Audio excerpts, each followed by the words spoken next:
Welcome to the Wisdom for Life podcast with David Baker. David was a former paratrooper in the 82nd Airborne Division and for over 30 years has been a preacher. He has written 5 books and is an Amazon #1 best-selling author. He is the chaplain at the county jail, pastors a church, and is the father of 11 children. Yes, 11. This podcast is here to give you wisdom for your family, your marriage, your children, your finances, your health, and your life. And now, the host of Wisdom of Life podcast, David Baker. Welcome to the Wisdom for Life podcast. Hey, we're glad that you're here. And we've been talking about marriage problems, okay? We're on part number 8 today, part number 8. We started first with children problems, and then went with teenager problems, then went with adult children problems, and now we're on marriage problems. So we've already talked about communication, casual and conflict, infidelity, financial problems, sexual incompatibility, lack of trust, and now we are on, and then also unresolved conflicts, and now we're on lack of emotional support. We'll get into that in a minute. You ever wonder why there's so many problems? Problems in life, problems with children. That is part of life. And by the way, all the problems God allows for purposes in our life, the marriage issues, there's a lot. But the blessings by working through them are worth it. So many times people get tired of problems and they're just done. They don't want to work through them anymore. And when you do, you lose so much. You lose so much. It is worth working through the problems. Pastor Baker, do you mean you and your wife have ever had marriage problems? No, we don't have any, and we've never had any in 34 years of, okay, I'm not telling the truth. Yes, of course we do. In fact, this week we did. Let me tell you what my wife did, okay? Are you ready? Okay, joking. She didn't do anything. And if she did, I wouldn't tell you anyway. But yes, absolutely. Can you imagine 11 children? A marriage with 11 children, you think there's any conflicts and problems we've ever had? Being a pastor's wife, you think those have ever had any issues?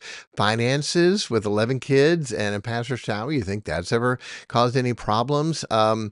Yes, it's called life, all right? But it is worth working through the problems. My wife and I have a great relationship and a great marriage, and we thank God for that. But there are things that you have to work through. I mean, sometimes every day. Before we go to bed at night, we talk, okay? What's life? What's going on? What do we need to do? What can we help each other with? What do we need? And so today is going to be part of that, all right? So lack of emotional support. Interesting thought. I don't know that I've seen this or heard this a lot.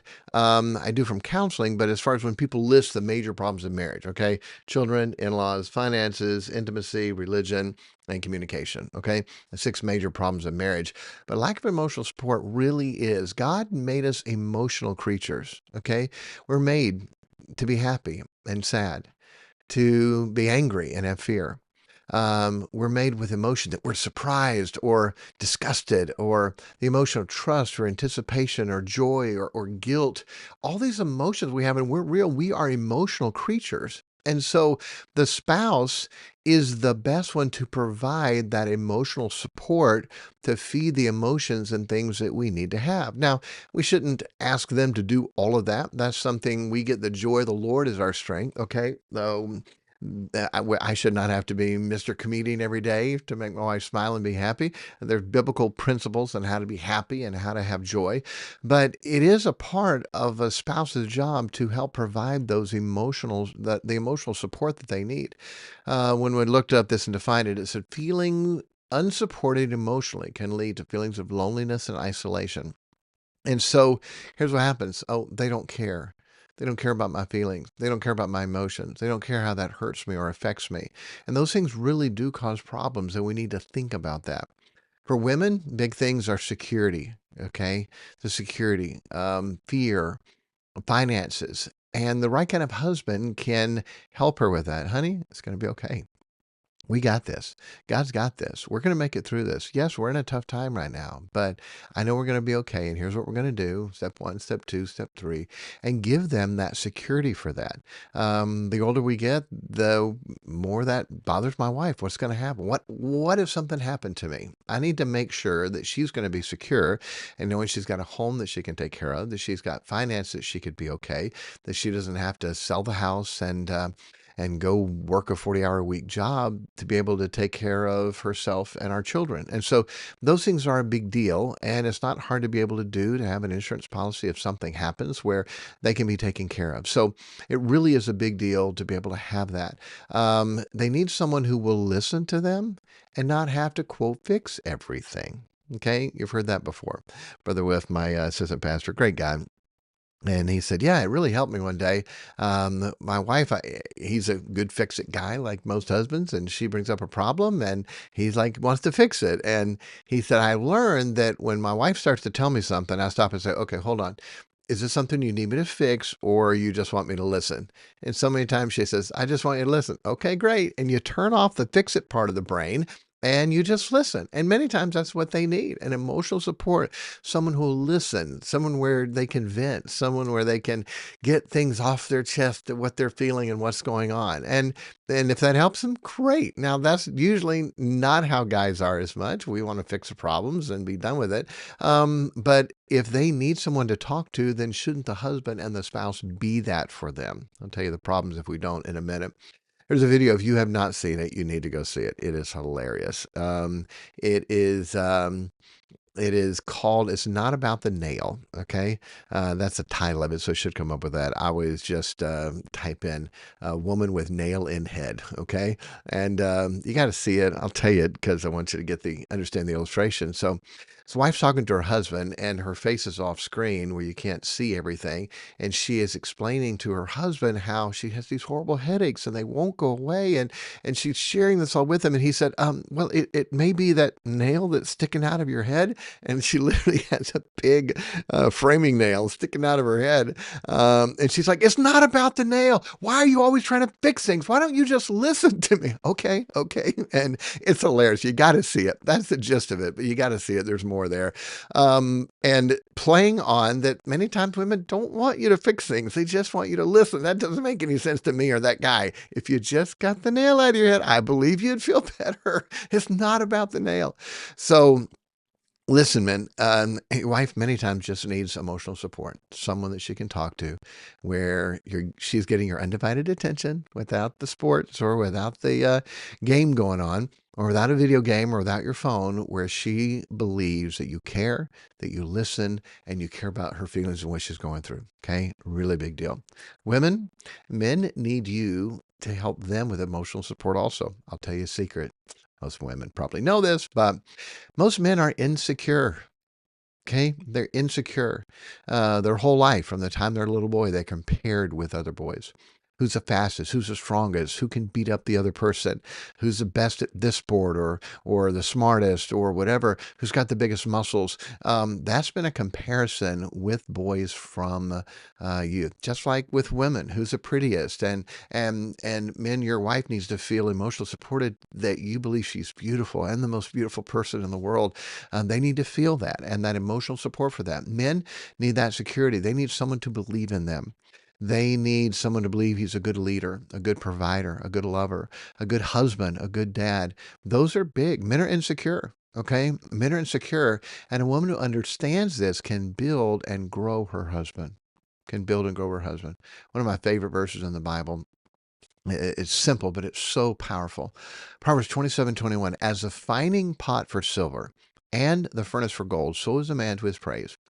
We read that, and because of the beauty and poetic nature of that, I don't think many times we get it. But the simplicity is, when you have silver, it's silver ore, and it's mixed with a lot of other minerals, and that needs to be refined. So you put it through a fining pot. The furnace for gold, the same thing. It's gold ore. It has a lot of other mixtures in it. You have to put it through a furnace to be able to get the impurities out so you have pure gold. So is a man to his praise. So what does that mean? When you praise a man, then it will refine him. It will make him more pure silver. It will make him more pure gold. It will bring out the best in him when you praise him. From the time of the boy, mommy, look at that. Mommy, watch. Mommy, feel my muscle. From the time a boy's little, he looks for that female, that feminine encouragement and praise, like it or not like it. Okay. The reason why you have cheerleaders. Okay. It's the reason why they play better when there's cheering going on. All right. So is a man to his praise. Like it, not like it's, he shouldn't need that. Okay. Say whatever you want. It's in the Bible. So is a man to his praise.